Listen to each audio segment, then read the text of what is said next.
சின்னம்மா, இந்தாங்க பால். தேங்க்ஸ்க்கா. மா, அடுத்த வாரம் 3 நாள் எனக்கு லீவ் வேணும்.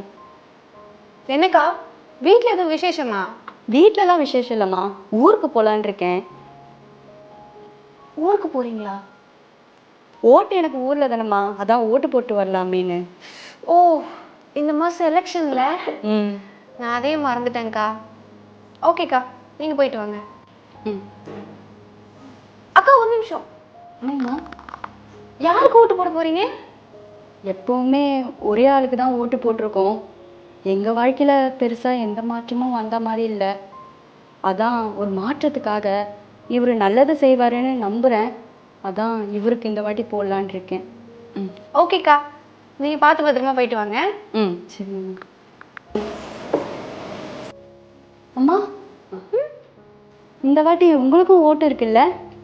ஆமாக்கா. நீங்கள் யாருக்கு போடலான் இருக்கீங்க? ஓட்டு தெரிலக்கா.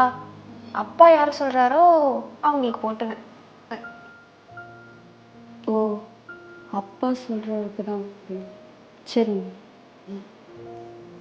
அக்கா ஒரு நிமிஷம்.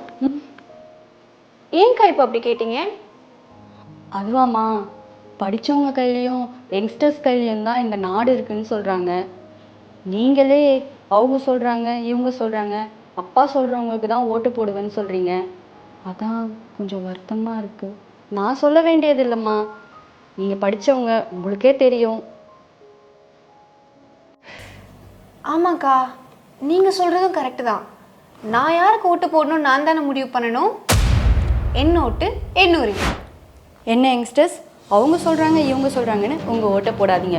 இந்த நாட்டுக்கு யார் நல்லது பண்ணுறாங்கன்னு பார்த்து ஓட்டு போடுங்க. நம் ஓட்டு நம் உரிமை.